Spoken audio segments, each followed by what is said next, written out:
Hey guys, it's Glenn from glenscarcollection.com, and today we're going to talk about the E46 M3. What else is new, right?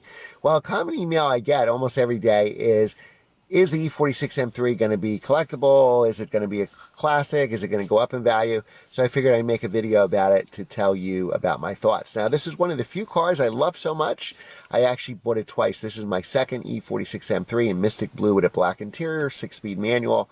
The only other car, well, a couple other cars I bought twice. I bought two NSXs, two S2000s. So I love all these cars, and they're definitely a blast to own and drive. So today we're going to talk about, are they going to be collectible? Are they going to rise in value? So I think in order to determine that, we have to look at the past.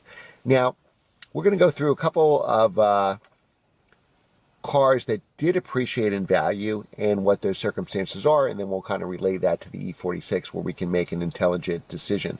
So the first car I think I would look at here is the Mark IV Supra.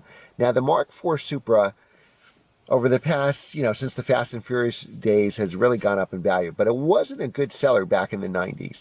They stayed on dealers' lots. I liked them as a kid. I used to look at my magazines, and to me the Mark IV Supra looked like it was from the moon or outer space, and I just thought it was such an amazing car. And I love Targas. You could take the roof off, you can get a manual transmission, you can get turbos, and the car with options was really about a $50,000 car, was kind of ahead of its time. That was pretty expensive back then.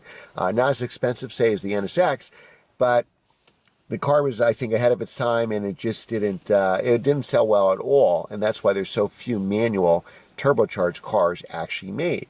Fast forward, the aftermarket realized how much horsepower you can make with these cars. They're very reliable cars. The Toyotas, you have the whole Fast and Furious thing, and now these cars have blown up, and turbo, stick shift cars have gone up to six figures now. So it wasn't always that way. This car was kind of a late bloomer, but an excellent car for sure. Now, what that did was it pulled all the cars up. So not only are the turbo manuals worth the most money, it actually made the automatics go up in value. The naturally aspirated Supras go in value because everybody now wants a Supra. So that car wasn't a hot seller out of the box.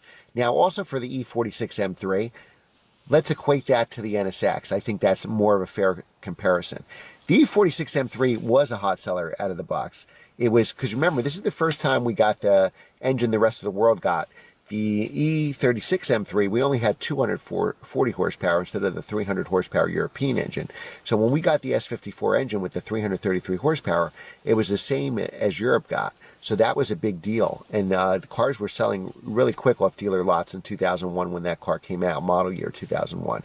It really was probably around 2003 till demand caught up to production. So 01s and 02s, they flew off the dealership floor, and there were a lot of low mileage car. Maybe people bought it and they wanted to trade up to an M5 or something like that. And I remember seeing all those cars. Most of the cars that the dealers had in stock were slightly used because the new ones went so quickly. So the E46 M3 was a hot seller from the start, and that's very important for a future collectible car. So I would equate the E46 M3 almost to the NSX. So the NSX for a while as used cars in the E46 M3, they were so cheap for a while, they fell into maybe the wrong hands. People that just loved the performance or the looks, and they couldn't afford to maintain them. So there were a lot of very cheap, years ago, not now, there were a lot of very cheap NSXs.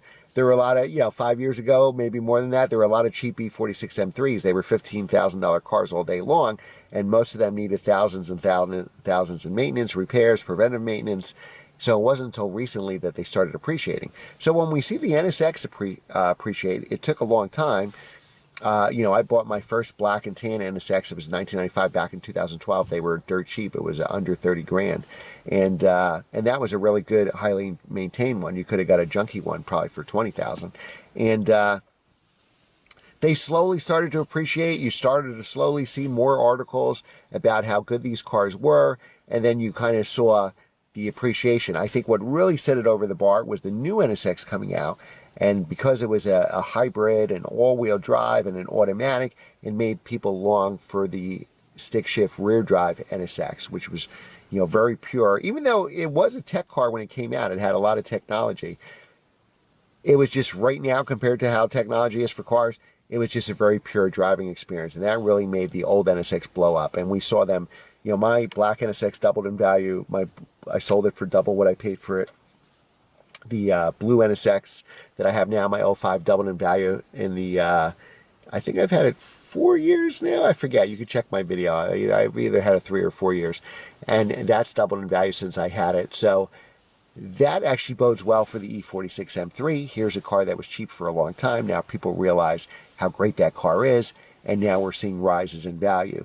Now, I do believe that the E46 M3 is going to go up in value, but unlike, say, the NSX, there's a couple common problems. Most of the time, they're already fixed by the time you buy the car because they're, almost 20 years old now, or some of them are 15 years old. So most of those issues have already been fixed. You really don't have to worry about it. And it's an Acura, which is essentially a Honda. Most parts of the world, it's actually a Honda NSX, except for North America, where it's an Acura NSX. And there's really not much to do. Timing belt every 7 to 10 years, oil changes, and you're pretty much done. The E46 M3, you got the rod bearings, you got the vanos, you got the subframe, you got a lot of things. An old high-strung BMW sports car, you're going to spend a lot of money maintaining them. So this is a video, isn't if you're going to make money. This is a video, will the car appreciate in value? And I think the short answer is yes. I don't think every E46 M3, so some are beyond fixing, whether the mileage is too high or they just have too many issues or problems. But the highly maintained ones, I think regardless of mileage, will go up in value. But I think they have to be a coupe. And I think they have to have a manual transmission. Now, I used that Supra comparison before because I think the Supras went so high and there were so few manual turbocharged cars that it actually brought up the value of the normally aspirated ones, and it brought up the value of even the automatic ones. Just because those other ones went up so high, it kind of brought up the other ones. So we may see that for the E46 M3. The top, I think all the manual coupes that are maintained will rise in value. I think obviously the cream of the crop ones, which is probably 10% of those cars, will go up the most in value. And that's going to pull up some of the convertibles. That's going to pull up some of the SMG cars. And when I say manual transmission, I think it's got to be a manual transmission from the factory, not a converted SMG car. But I think an SMG converted to manual will have a higher value than just a regular SMG, because a lot of people won't want to go through the minutia of converting it. So they'd rather buy just a car that's already converted, and then they don't have to worry about it. Yeah, it won't go up in value as much as, or maybe not at all, compared to a manual from the factory, but then they have a manual transmission car and it's still a great driving car. So I almost would equate this to like a blue chip stock. So an E46 M3, I believe, is a blue chip stock. But, it depends what your time horizon is. I wouldn't buy one of these cars to flip it or break even in 2 or 3 years, because you never know what's going to happen with the economy. There's a lot of factors that could make people may not have discretionary income if there's another recession buying cars, and they're going to be cheap. When I bought my NSX in 2012, we were still recovering out of that great recession, so sports cars were still cheap. They were just starting to rise. Now, if I bought that car in 2009, 2010, it probably would have even been $5,000 cheaper. So I think the E46 M3, if you can buy one now, a manual transmission coupe, and hold on to it for 10 years, yeah, I think you'll do well. I think it'll appreciate. It'll probably appreciate. Realistically, I think the good ones, the highly maintained ones, probably $2,000 to $3,000 a year. You may give that back in repairs and maintenance and not make any money. But if you're just looking at the price of the car, what I bought it to what I sold it, now what it's going to cost me to maintain it, and the longer time horizon, because there'll be some years you might not drive it that much, you might not have to put any preventative maintenance or repairs into it, and the car will keep appreciating. And obviously, I would say drive it. They're fun cars, just drive it and enjoy it. But obviously, keeping the mileage off will make a difference too. So if they go up $2,000 to $3,000 a year, you hold the car for 10 or 20 years, I think you can do quite well with it. And again, it's not going to be pure profit, because you're going to have to buy tires, you're going to have to maintain it, you're going to have to do stuff for it, and that's going to eat to a chunk of it. But you're not going to lose money if you buy the right car. So that's my thoughts on the E46 M3. I think they are a future collectible. I would even say they're collectible now. I've been watching these prices for years, since there was a long gap between my first E46 M3 and this E46 M3, and they've gone up significantly. They've gone up probably 10 grand. So over those years. So that's probably $2,000 a year, something like that, which I think is easily. I think they'll continue to do that. I think there'll be a big jump at some point. I think the biggest jump's going to be at, right now, the new G20 M3 that's coming out. Supposedly there's a pure version that's going to have a manual transmission. At some point, for gas mileage, or just that there's no demand for it, that stick shift is going to go away. And that's when I think you'll really see a big run on E46 M3s, because here we have a rear drive car. Remember, the new one, the non-pure version, is going to be an all-wheel drive automatic. Here you can get a rear drive stick shift M3 with one of the best, highest revving engine. That's not going to go away. there's always going to be enthusiasts looking for those cars. And remember, every year there's going to be cars that aren't maintained, that are junked, cars that get into accidents, cars that get stolen, cars that have whatever major problems, so that the good ones are going to dwindle every year, and I think the buyer pool is going to get bigger every year, especially if the manual transmission ever goes away for the M3, and it will. It's just a matter of time. Maybe not this generation, maybe not next generation, but at some point it's going to go away in that car. So that's what I think. I think an E46 M3, I mean, I bought one twice, so of course I love them. I think it is a modern classic, a future classic, and I think it will appreciate in value. I think it's going to be the coupes over the convertibles. So again, if we look at the 993s, you know, my 993 Turbo doubled in value.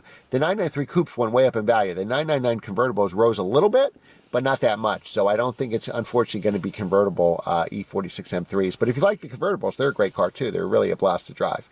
So that's my thoughts on the cars. Leave your thoughts below. Remember, subscribe, hit the notification bell so you don't miss our next E46 M3 video. Leave a comment below as always. Smash that like button. And remember, share these videos so our channel could grow. I'm sure you know a lot of friends that love sports cars, and they should be subscribers of the channel too. Thanks again for watching, guys, and I will see you next time.